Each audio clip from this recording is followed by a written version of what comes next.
تو اللہ تعالیٰ نے آیت نمبر 266 میں بہت ہی بلیغ مثال بیان کی ہے، جس کو دو اینگل سے ہم نے دیکھا، اور اس کے آخر میں اللہ تعالیٰ نے فرما دیا کذالک یبین اللہ لکم الآیات لعلکم تتفکرون، اسی طرح اللہ اپنی باتیں تمہارے سامنے بیان کرتا ہے، شاید تم غور و فکر کرو۔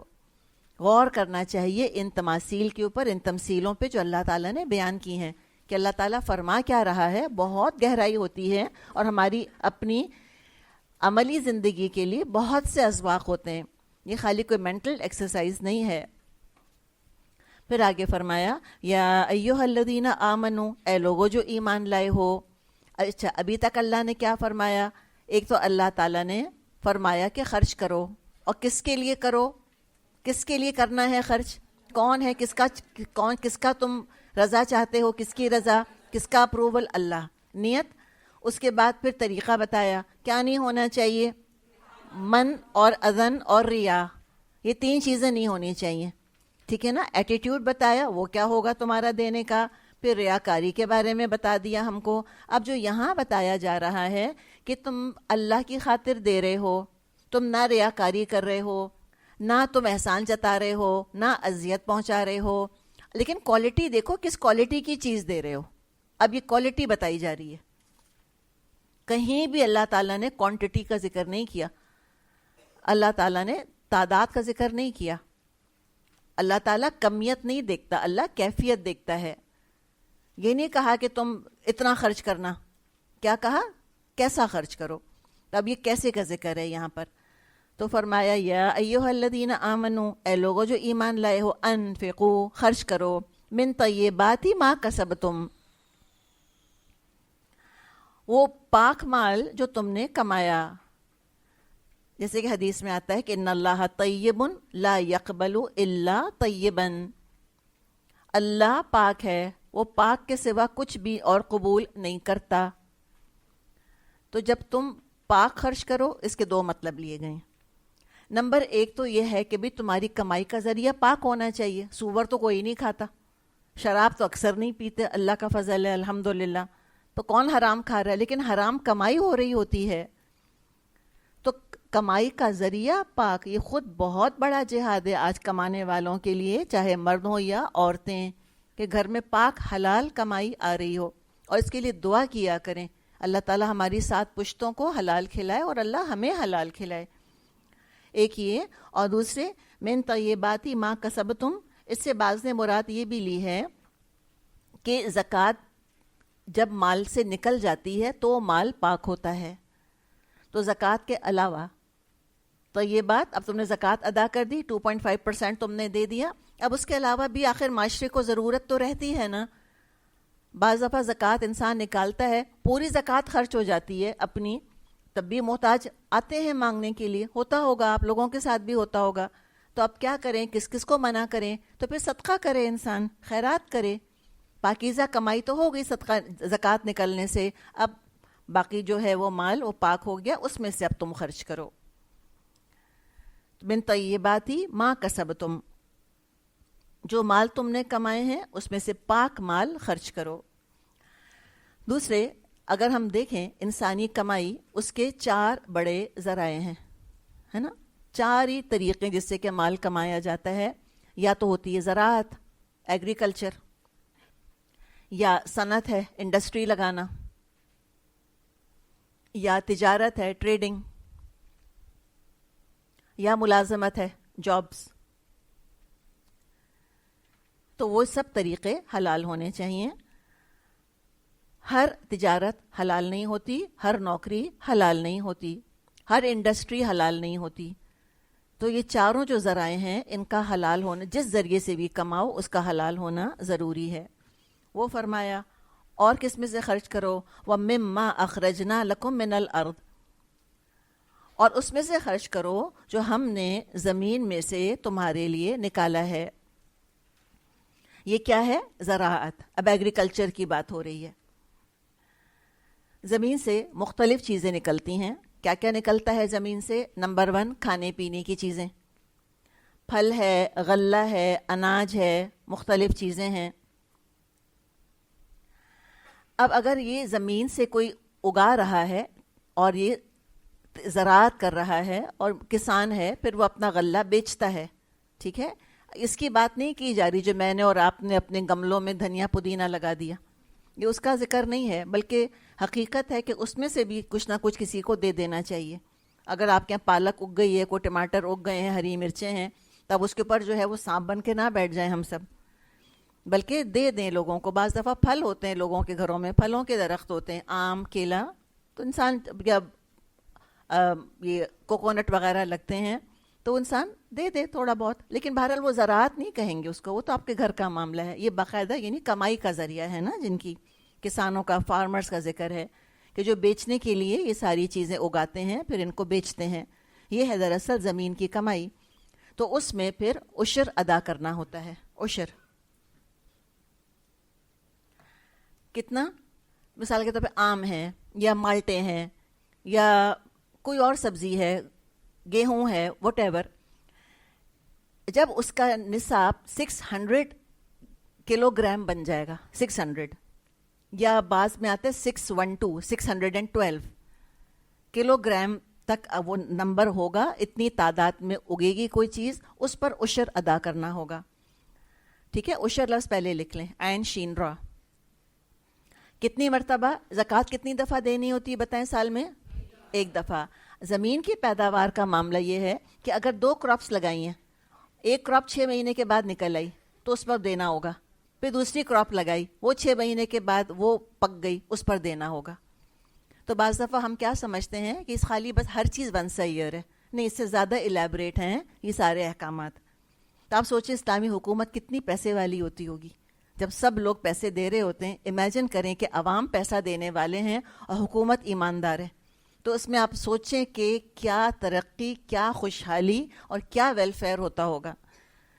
تو یہ اس میں عشر ہوتا ہے. اچھا، عشر میں کیا ہوگا؟ اگر زمین بارش سے سیراب ہوتی ہے، یعنی کہ خالی آسمان سے بارش آ رہی ہے اور خود کوئی پیسہ خرچ نہیں کرنا کسان کو، تو اس کو 10% دینا ہوگا، 10% زمین کی پیداوار میں سے. تو اس کا نصاب کیا ہے؟ 612 kg، 612 کلو گرام. تو اس پر وہ 10% دے گا. اور 10% آپ سوچیں کتنا ہے. امیجن کریں کہ کسی کی آلو کی پیداوار ہے اور تقریباً وہ 650 کلو گرام ہے، اس میں سے وہ 10% دے رہا ہے، تو کوئی آلو کی شارٹیج ہوگی غریبوں کے ہاں؟ حکومت کے پاس آپ سوچیں گودام کے گودام ہوا کرتے تھے اسلامی حکومتوں کے پاس، جن میں یہ ساری چیزیں آ کے سٹور ہوا کرتی تھیں اور پھر وہ بٹا کرتی تھیں لوگوں میں.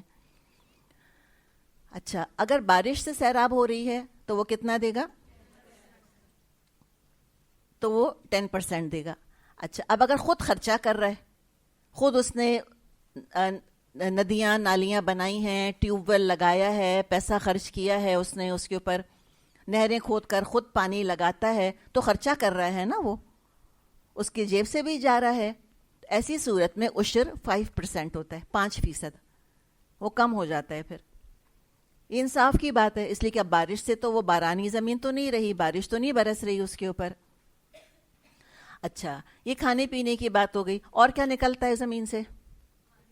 منرلز نکلتے ہیں، گولڈ ہے، ڈائمنڈ ہیں، یہ ساری چیزیں نکلتی ہیں، یا کول وغیرہ نکلتا ہے. اس پر 20% ہے، 20% دینا ہوتا ہے اس کے اوپر جو زمین سے نکلا ہے.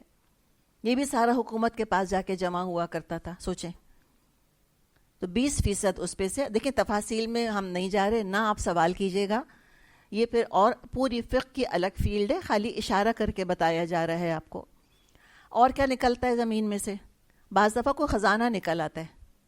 ون ٹائم ہے نا، خزانہ نکل آیا ایک دم. اور یہ آج کل بھی ہوتا ہے، لوگ کہیں چلے گئے ہوتے ہیں، کچھ چیز وہ دفن کر کے چلے گئے ہوتے ہیں، پھر یا کوئی زلزلہ آتا ہے، وہ چیزیں دب جاتی ہیں، پھر کنسٹرکشن شروع ہوتی ہے. بعض دفعہ 100 150 سال پہلے کے زیورات وغیرہ لوگوں کے گھروں سے نکل آتے ہیں.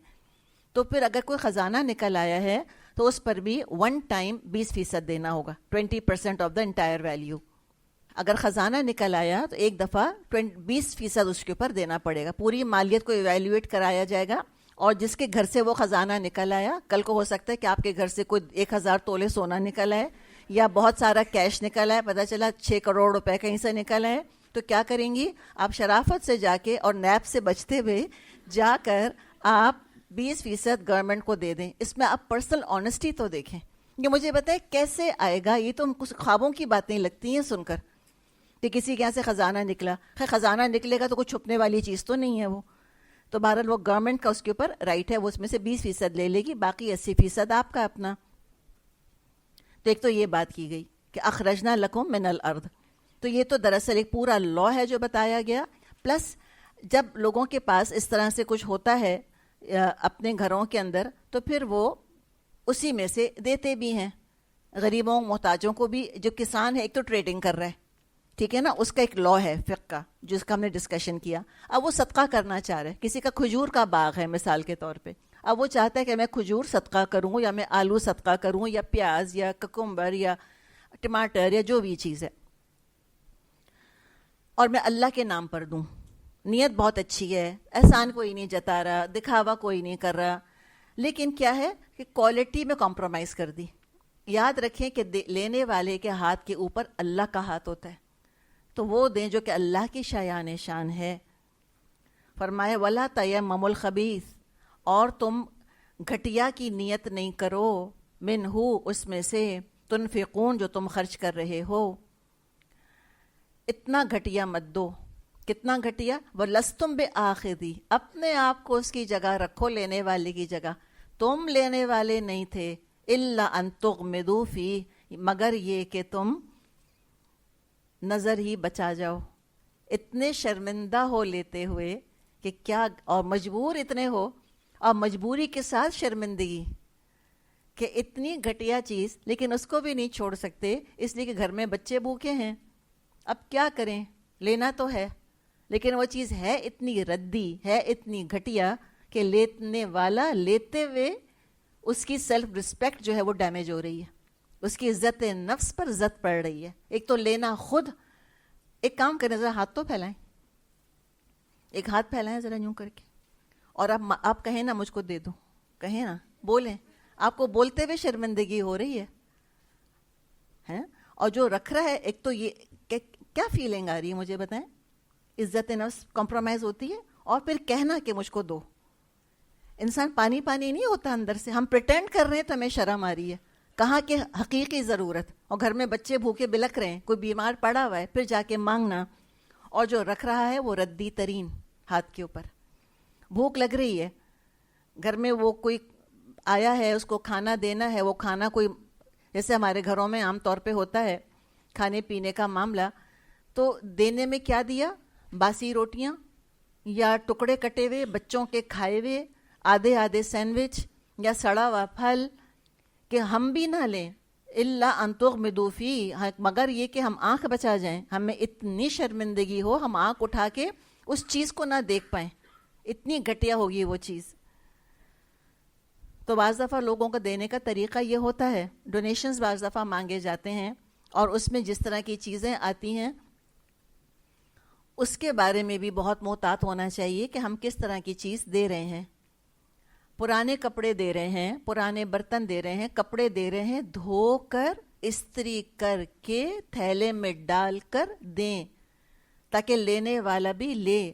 پرانی چادریں دے رہے ہیں تو بستروں سے اٹھا کر, کہتے ہیں نا مٹکے میں سے نکال کر, گودڑ خراب دھبے دھبان, اور وہ ایسے دے کے سمجھتے ہیں کہ کوئی حاتم طائی کی قبر پہ لات ماری ہے جیسے. تو یہ طریقہ نہیں ہوتا دینے کا. دینے کا بھی انداز ہوتا ہے کہ لینے والا لے کر خوش ہو.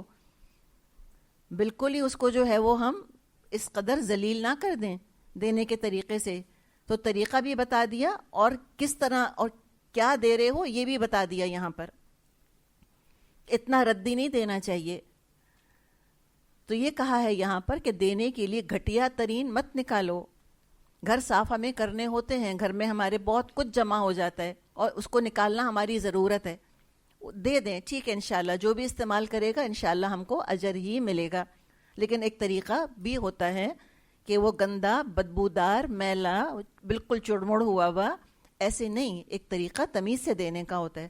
اور باقی جو نئی چیزیں دیتے ہیں وہ تو اپنی جگہ, جیسے عید وغیرہ کا ذکر ہم نے کیا تھا, اس میں جوڑے وغیرہ دیے جاتے ہیں. ہم چاہتے ہیں سب غریب امیر سب کو جوڑے دیں, تو امیروں کو تو خیر بہت اچھی طرح سے ہم دیتے ہیں, اور جب غریبوں کو بھی دیں تو یہ نہیں کوئی کہہ رہا کہ جا کے ہم کوئی بہت مہنگی چیزیں لے کر آئیں، لیکن دینے کا جو مٹیریل ہے وہ ایسا تو ہونا کہ وہ غریب کم از کم اس کو 6 مہینے تو پہن سکے. یہ تو نہ ہونا کہ 2 دفعہ دھلنے میں وہ کپڑا ختم ہو کے رہ جائے. تو ان چیزوں کے بارے میں بتایا کہ دیکھو اتنی تم گھٹیا چیزوں کا تم ارادہ، اتنی گھٹیا چیزوں کی نیت نہیں کرنا کہ اگر تم کو لینا پڑ جائے تم ان کی جگہ ہو. وہی کہتے ہیں نا کہ put yourself in their shoes. تو تم تو لے نہ سکو مگر یہ کہ تم نظر بچا جاؤ. آپ صلی اللہ علیہ وسلم نے فرمایا، بخاری میں حدیث ہے، لا یؤمن احدکم، تم میں سے کوئی ایمان والا نہیں ہو سکتا، لا یؤمن احدکم، کب تک، حتی یحب لاخیہ، یہاں تک کہ اپنے بھائی کے لیے وہی پسند کرے، ما یحب لنفسہ، جو وہ اپنی ذات کے لیے پسند کرے. تو کھانا دینا ہے ایک پراپر طریقے سے، پلیٹ میں رکھ کر تمیز سے ان کو دے دیں. روٹی ہم بھی تو کھاتے ہیں، وہ روٹی دے دیں. کوئی ضروری ہے کہ ایک تو باسی یا بچے ہوئے ٹکڑے یا کٹی ہوئی چیزیں یا کھایا ہوا سیب یا دھبا لگا ہوا آم جو سڑ رہا ہے پک رہا ہے وہ تو ایک ہی کھائے گا. ہمارے سامنے تو فریج میں چیزیں پڑی ہوئی ہیں، تو ایک دیں تو اچھا تو دیں. اور دینے والے کبھی بھی محتاج نہیں ہوتے، کبھی نہیں ہوتے الحمدللہ. یہ اپنے خاندانوں میں آپ دیکھ لیں. اور یہ دعا کرا کریں اپنے لیے اور اپنی نسلوں کے لیے، اللہ ہمیشہ میرا دینے والا ہاتھ رکھ، اللہ ہمیشہ ہمارا ہاتھ اوپر والا رکھے. اس لیے کہ حدیث میں آتا ہے کہ اوپر والا ہاتھ نیچے والے ہاتھ سے بہتر ہے. تو اللہ سے دعا کریں کہ اللہ دینے والا رکھ. اور دینے والا ہونے کے لیے کوئی امیر ہونا ضروری نہیں ہے. یہ کوئی نہ سوچے بڑے بڑے امیر دیکھیں کچھ نہیں دیا جاتا ان سے، اور بہت غریب ہم نے دیکھے ہیں وہ بھی کر لیتے ہیں.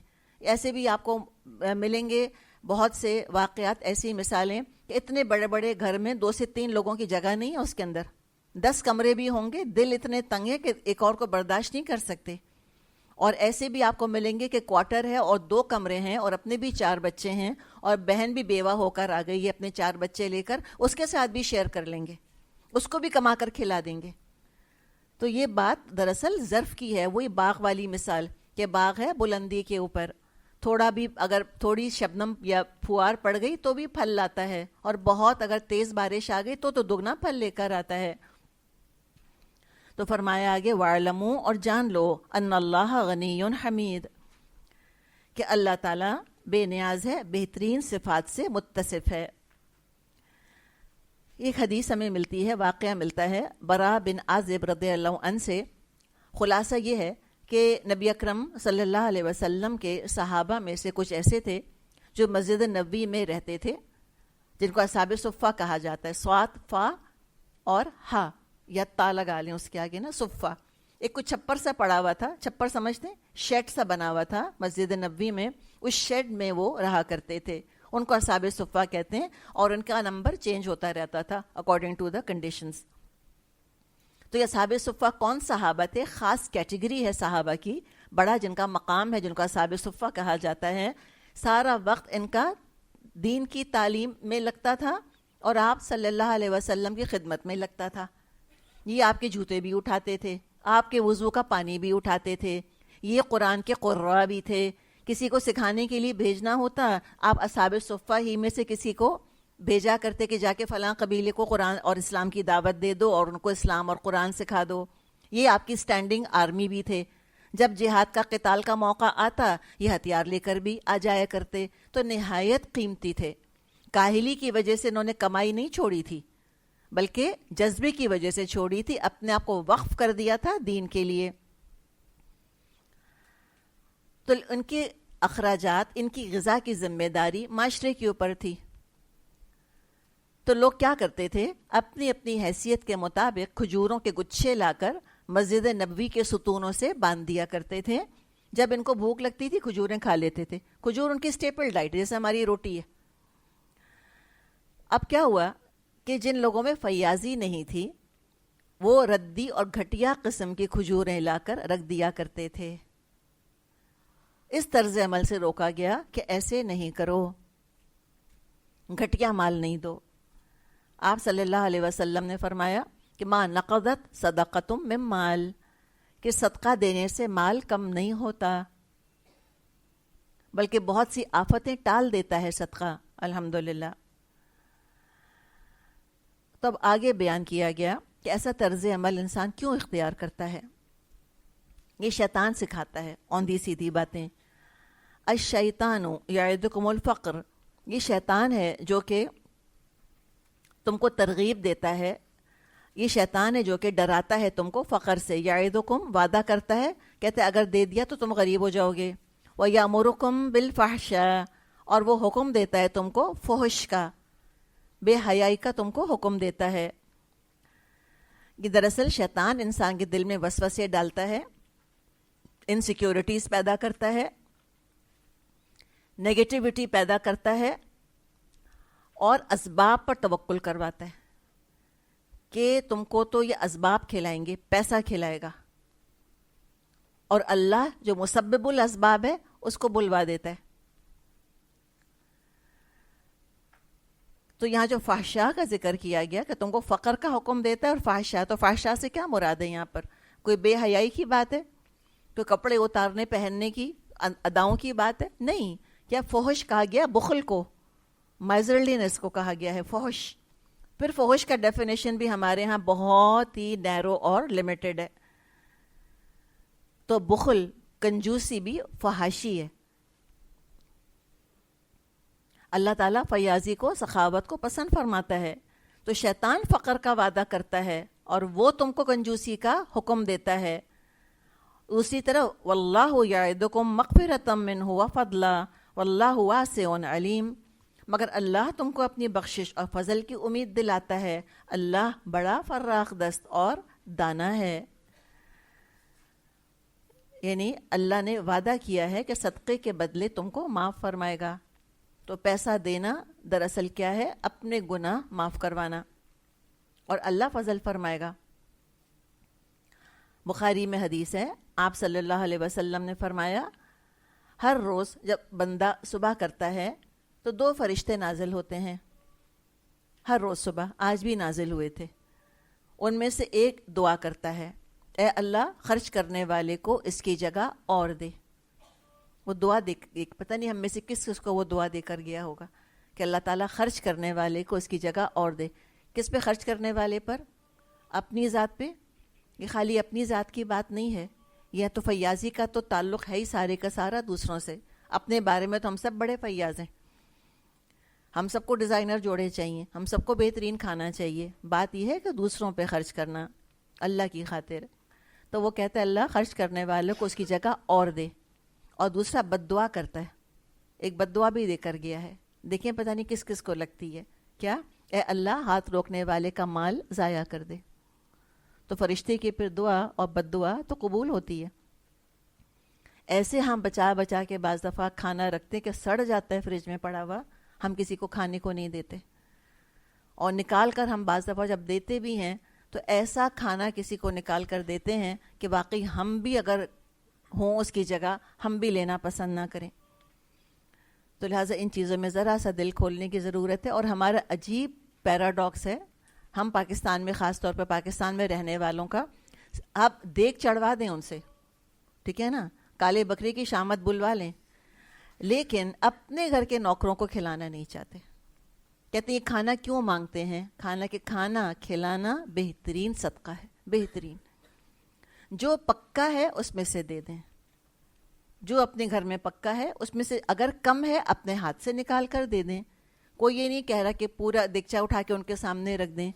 اگر گھر میں بھی سب 2 بوٹیاں کھا رہے ہیں ان کو بھی 2 بوٹیاں ایک ہی دے دیں، 1 بوٹی دے دیں تو وہی دے دیں، کھلا دیں، اللہ برکت دے گا. اللہ یہ کہ ہاتھ بالکل تنگ ہے، لیکن اپنے گھر کے اندر سے آغاز کرنا چاہیے نا. دیگ چڑھانے میں تو ہم اتنے تیز، صدقے کرنے میں ہم اتنے تیز، تو جو گھر کے اندر ان کو کیوں نہیں کھلاتے پھر ہم؟ اور اس کو پھر گنا نہیں کریں کہ اس کو بھی کھلایا اور اس نے بھی کھایا اور اس کو بھی کھلایا اور اس نے بھی کھایا، اور ہم اچھا اس کو تنخواہ کا حصہ نہیں بنائیں، پھر وہ نیکی شمار نہیں ہوگا. صدقہ کرنا ہے تو وہ تنخواہ کے علاوہ ہے پھر. اور بھوک سب کو لگتی ہے، اور جھاڑو پوچھا خود کریں ذرا ایک دن اور پھر دیکھیں، بکرا نہ کھا لیں آپ. اگر ایسی انسان کو بھوک لگ رہی ہوتی ہے، اس لیے بہت محنت کا کام ہوتا ہے نا. اور خود اگر ہم بھوکے پیاسے گیٹ پر بیٹھے رہیں اور کوئی ایک پیالی چائے اور اس کے ساتھ کو 2 بسکٹ رکھ کے ہم کو دے دے، ہمیں کتنا اچھا لگے. تو ان چیزوں کا اہتمام کرنا چاہیے، خیال کرنا چاہیے. اپنے گھر میں دعوت ہے تو لوگ بعض دفعہ ڈرائیورز کے ساتھ آتے ہیں، تو سوچیں کہ وہ بھوکا باہر بیٹھا ہوا ہے، یا اس کو پیسے دیں کہ وہ کھانا کھائے، یا جو گھر والے ہیں وہ اہتمام کریں اس کے کھانے کا. شادیوں میں آپ دیکھیں 12 1 بجے ویسے کھانے ملتے ہیں، اور وہ ڈرائیورز وغیرہ کا کسی کو خیال ہی نہیں آتا کہ وہ بھی تو انسان ہے، ان کو بھی تو کھانا چاہیے. تو لہٰذا یہ ایک اللہ تعالیٰ ایک سول معاشرہ بنانا چاہتا ہے، ہمارا انسانوں والا معاشرہ ہونا چاہیے. یہ جنگل نہیں ہے جس میں ہم رہ رہے ہیں، یہ انسانوں کا معاشرہ ہے. لا آف دا جنگل نہیں ہے یہاں پر. تو اللہ، جو شیطان ڈراتا ہے تم کو فقر سے اور تم کو فحاشی کا حکم دیتا ہے، یعنی بخل کا. اللہ مغفرت کا وعدہ کرتا ہے تم سے اور اپنے فضل کا وعدہ کرتا ہے، اور اللہ بہت وسعت والا ہے، علم والا ہے.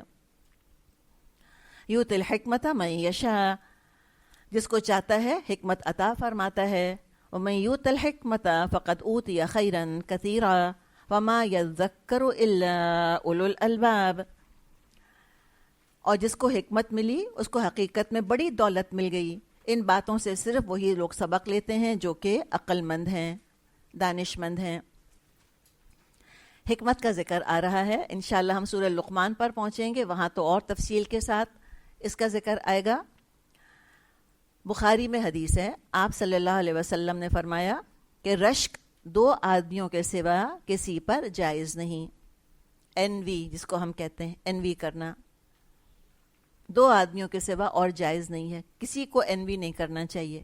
ہاں، کس کو انوی کرنا چاہیے، کس پہ رش کریں؟ ایک وہ آدمی جس کو اللہ نے مال دیا اور پھر وہ اس کو راہ حق میں خرچ کرتا ہے. ایک وہ آدمی جس کو اللہ نے مال دیا، پھر وہ اس کو راہ حق میں خرچ کرتا ہے. اور دوسرا وہ جس کو اللہ نے حکمت دی تو وہ اس کے مطابق فیصلے کرتا ہے، حکمت، وزڈم، اور دوسروں کو بھی اس کی تعلیم دیتا ہے. دوسرا وہ جس کو اللہ نے حکمت دی تو وہ اس کے مطابق فیصلہ کرتا ہے یا فیصلے کرتا ہے، اور دوسروں کو بھی اس کی تعلیم دیتا ہے. اب دیکھیے، خرچ کے بیچ میں حکمت کا ذکر آ گیا، اس لیے کہ خرچ کرنے میں بھی بڑی حکمت چاہیے. سعد بن ابی وقاص، یہ عشرہ مبشرہ میں ان کا نام آتا ہے رضی اللہ عنہ، کہ وہ 10 لوگ جن کو دنیا ہی میں آپ صلی اللہ علیہ وسلم نے جنت کی بشارت دے دی تھی. سعد بن ابی وقاص بیمار ہوئے اور نبی اکرم صلی اللہ علیہ وسلم سے انہوں نے کہا کہ میں اپنا سارا مال، جو بھی میرا پیسہ ہے، میرے مرنے کے بعد میں چاہتا ہوں سارے کا سارا اللہ کی راہ میں صدقہ کر دوں. آپ صلی اللہ علیہ وسلم نے منع کر دیا.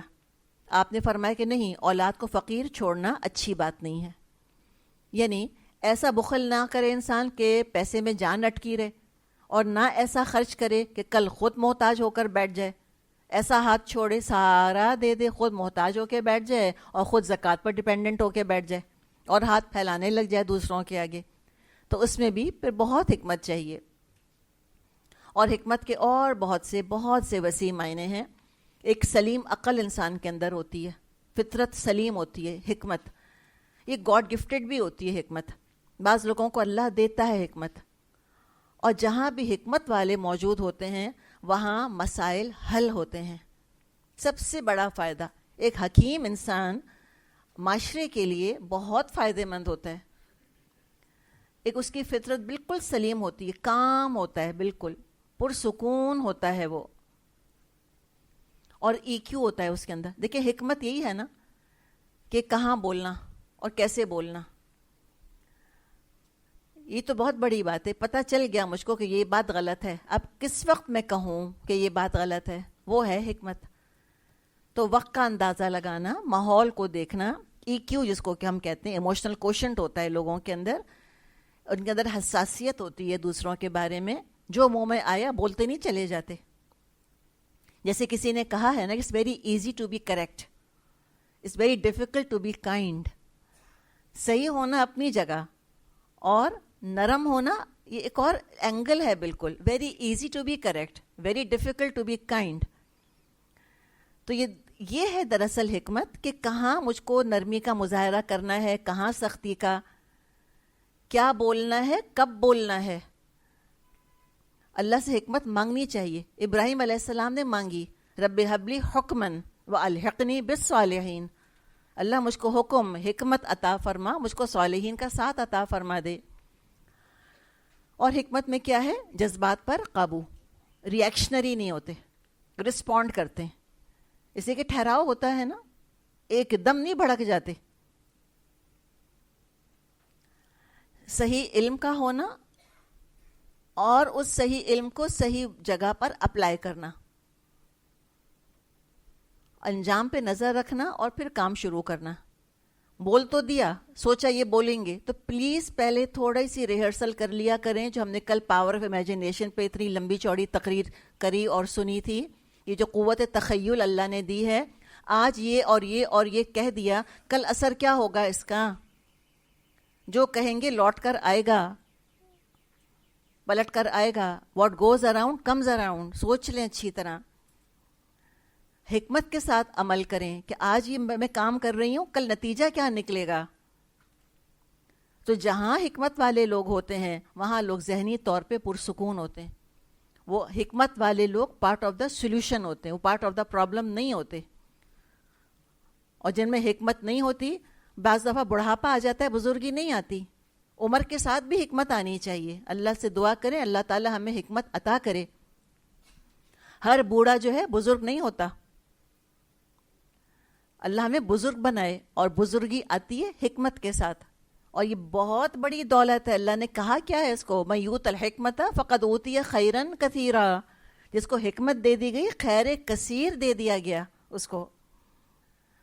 تو یہ گاڈ گفٹڈ بھی ہوتی ہے اور کمائی بھی جا سکتی ہے, یہ ارن بھی کر سکتے ہیں. شروعات کیسے کریں؟